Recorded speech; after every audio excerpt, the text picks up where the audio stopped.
Visakhapatnam care హాస్పిటల్లో చికిత్స పొందుతున్న హెటీరో ప్రమాద క్షతగాత్రాలను పరామర్శించారు హోంమంత్రి అనిత. ఇక క్షతగాత్రాల యోగక్షేమాలు అడిగి తెలుసుకున్నారు. అలాగే హెటీరో పరిస్థితుల్లో సోడియం హైపోక్లోరైడ్ గ్లాస్ లీక్ అయిన ఘటనలో 12 మంది అస్వస్థకు గురయ్యారు. వీరిలో 3 మెరుగైన వైద్యం కోసం హుటాహుటిన విశాఖలోని కేర్ ఆసుపత్రికి తరలించారు. వీరి ఆరోగ్యం నిలకడగా ఉంది. బాధితులకు భవిష్యత్తులో ఎటువంటి ఆరోగ్య సమస్యలు లేకుండా చికిత్స అందించారని సూచించారు.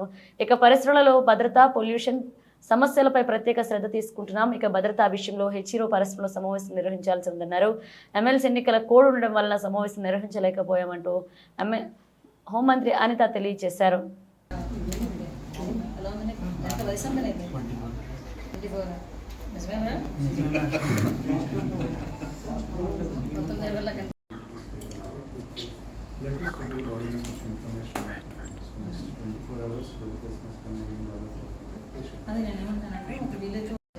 అంటే మేము క్యాంపింగ్కి వెళ్ళే వేలో అవి వస్తాయి అన్నమాట. క్యాంపింగ్కి అప్పుడు షిఫ్ట్లో అక్కడ బ్లాక్లో ఎంతమంది ఉన్నారు? 20 మెంబర్స్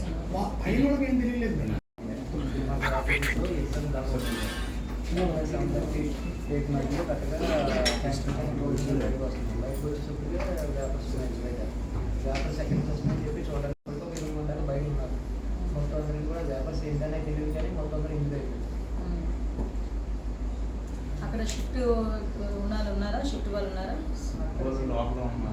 షిఫ్ట్ వాళ్ళు లోపల ఉన్నారు.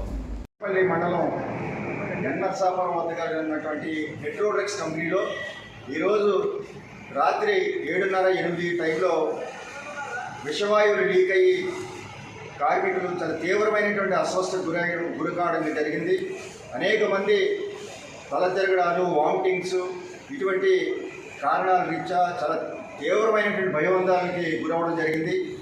వారందరినీ నక్కపల్లిలో ఉన్నటువంటి ప్రభుత్వ ఆసుపత్రికి తీసుకొచ్చి వైద్యం అందిస్తూ ఉన్నారు. ఇక్కడ సుమారుగా 9 మంది ప్రస్తుతం వైద్యం పొందుతున్నారు. మరో 3 మెరుగైన వైద్యం కోసం విశాఖపట్నం పంపించామని చెప్పి తెలిసింది.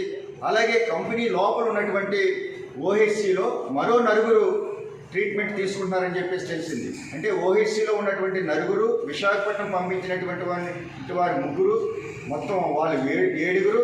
ఇక్కడ గవర్నమెంట్ ఆసుపత్రిలో ట్రీట్మెంట్ తీసుకున్నటువంటి వాళ్ళు 9 మంది, అంటే 16 మంది. కానీ వాళ్ళు చెప్తున్నటువంటి యాజమాన్యం చెప్తున్నటువంటి లెక్కలు చూస్తే 12 మంది చెప్తున్నారు. అంటే ఈ 12 మందా, 16 మందా, లేదంటే ఇంకా అదనమైనటువంటి ఉద్యోగులు కానీ కార్మికులు కానీ అస్వస్థకు గురయ్యారా, అసలు ఏం జరిగింది అనేది వెంటనే యాజమాన్యం కంపెనీ యొక్క కార్మికులకి వాళ్ళ కుటుంబాలకి వెంటనే తెలియచేయాలి. ప్రమాదం యొక్క ఏ రకంగా జరిగింది, ఇందులో ఎవరెవరు కూడా అస్వస్థకు గురయ్యారు, ఎవరెవరు ఏ రకమైనటువంటి ఇబ్బందులు గురవుతున్నారు అనే దాని మీద కంపెనీ యాజమాన్యం కార్మికులు, ఉద్యోగుల యొక్క కుటుంబాలకి తెలియజేయాల్సినటువంటి అవసరం ఎంతైనా ఉంది. అదేవిధంగా ఈ సంఘటన పైన జిల్లా కలెక్టర్ గారు స్పందించి సమగ్రమైనటువంటి దర్యాప్తు జరిపించి ఈ సంఘటనకి కారణమైనటువంటి వారిపైన కఠినమైనటువంటి చర్యలు తీసుకోవాలి. ఇదేదో యాదృచ్ఛికంగా జరిగినటువంటిది కాదు. కంపెనీ యాజమాన్యం యొక్క నిర్లక్ష్యం కారణంగానే ఇటువంటి సంఘటన జరిగింది. ఇది చాలా దురదృష్టకరమైనటువంటి సంఘటన. ఈ సంఘటనలో ఎంతమంది అస్వస్థకు గురి కావడం అంటే మరి చాలా దారుణమైనటువంటి పరిస్థితి. నిరంతరం అసలు ఇక్కడ భద్రతా ప్రమాణాలు పాటిస్తున్నారా లేదా, కార్మికులకి రక్షణ ఉందా లేదా అనే దానిపైన పర్యవేక్షణ చేయాల్సినటువంటి ఇన్స్పెక్టర్ ఆఫ్ ఫ్యాక్టరీస్ కానీ ఇతర విభాగాల అధికారులు కానీ పర్యవేక్షణ లేకపోవడం అనేది కారణంగా ఇటువంటి సంఘటనలు జరుగుతూ ఉన్నాయి. అదేవిధంగా ప్రభుత్వం కూడా నిరంతరం సేఫ్టీ ఆడిట్ జరిపించాలి, కానీ సేఫ్టీ ఆడిట్ అనేది జరిపించలేదు. ఫార్మా కంపెనీలో పనిచేస్తున్నటువంటి కార్మికుల యొక్క ప్రాణాలంటే అసలు లెక్కలేనితనం ఇవాళ కంపెనీ యాజమాన్యాలు చూపిస్తూ ఉన్నాయి. ఇప్పటికే అనకాపల్లి జిల్లాలో ఉన్నటువంటి పరవాడ ఫార్మాసిటీలో కానీ, అచ్యుతాపురం SEZలో కానీ అనేక సంఘటనలు జరిగి కార్మికుల ప్రాణాలు గాలిలో కలిసిపోతూ ఉన్నాయి. వాటి అనుభవాన్ని దృష్టిలో పెట్టుకునే సరే మరి ఎట్రో లాంటి కంపెనీలు ఇక్కడ అటువంటి సంఘటనలు జరగకుండా సమగ్రమైనటువంటి రక్షణ చర్యలు చేపట్టాలి, సేఫ్టీని పాటించాలి. కానీ అవేమీ జరగకుండా కంపెనీ యాజమాన్యం కారణంగానే ఈరోజు ఈ దురదృష్టకరమైనటువంటి సంఘటన జరిగింది.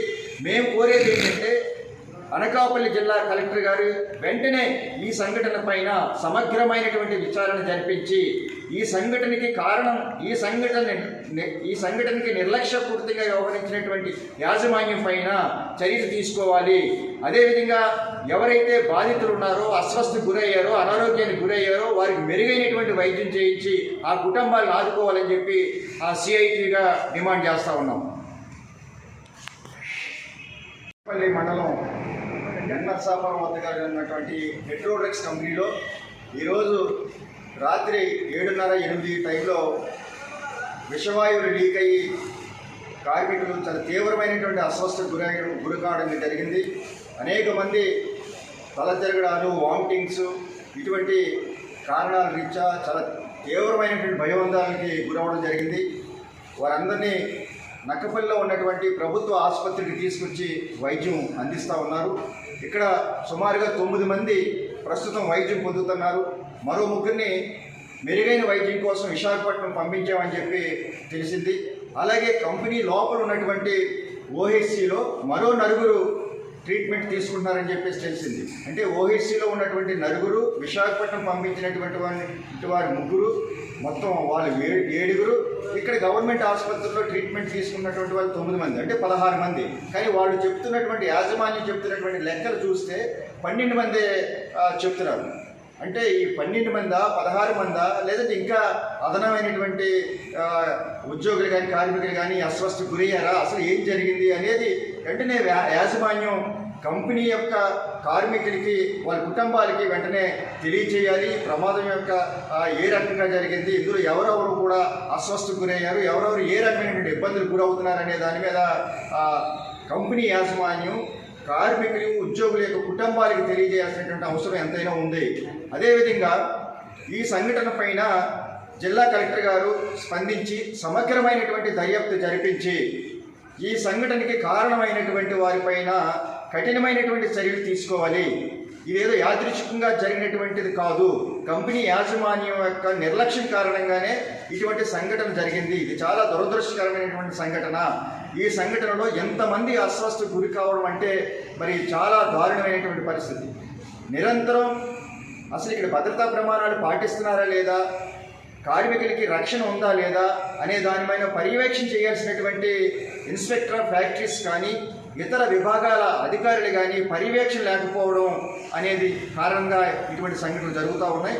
అదేవిధంగా ప్రభుత్వం కూడా నిరంతరం సేఫ్టీ ఆడిట్ జరిపించాలి, కానీ సేఫ్టీ ఆడిట్ అనేది జరిపించలేదు. ఫార్మా కంపెనీలో పనిచేస్తున్నటువంటి కార్మికుల యొక్క ప్రాణాలంటే అసలు లెక్కలేనితనం ఇవాళ కంపెనీ యాజమాన్యాలు చూపిస్తూ ఉన్నాయి. ఇప్పటికే అనకాపల్లి జిల్లాలో ఉన్నటువంటి పరవాడ ఫార్మాసిటీలో కానీ, అచ్యుతాపురం SEZలో కానీ అనేక సంఘటనలు జరిగి కార్మికుల ప్రాణాలు గాలిలో కలిసిపోతూ ఉన్నాయి. వాటి అనుభవాన్ని దృష్టిలో పెట్టుకునే సరే మరి ఎట్రో లాంటి కంపెనీలు ఇక్కడ అటువంటి సంఘటనలు జరగకుండా సమగ్రమైనటువంటి రక్షణ చర్యలు చేపట్టాలి, సేఫ్టీని పాటించాలి. కానీ అవేమీ జరగకుండా కంపెనీ యాజమాన్యం కారణంగానే ఈరోజు ఈ దురదృష్టకరమైనటువంటి సంఘటన జరిగింది. మేము కోరేది ఏంటంటే అనకాపల్లి జిల్లా కలెక్టర్ గారు వెంటనే ఈ సంఘటన పైన సమగ్రమైనటువంటి విచారణ జరిపించి ఈ సంఘటనకి కారణం ఈ సంఘటనకి నిర్లక్ష్యపూర్తిగా వ్యవహరించినటువంటి యాజమాన్యం పైన చర్యలు తీసుకోవాలి. అదేవిధంగా ఎవరైతే బాధితులు ఉన్నారో, అస్వస్థకు గురయ్యారో, అనారోగ్యానికి గురయ్యారో వారికి మెరుగైనటువంటి వైద్యం చేయించి ఆ కుటుంబాలను ఆదుకోవాలని చెప్పి ఆ సిఐటిగా డిమాండ్ చేస్తూ ఉన్నాం.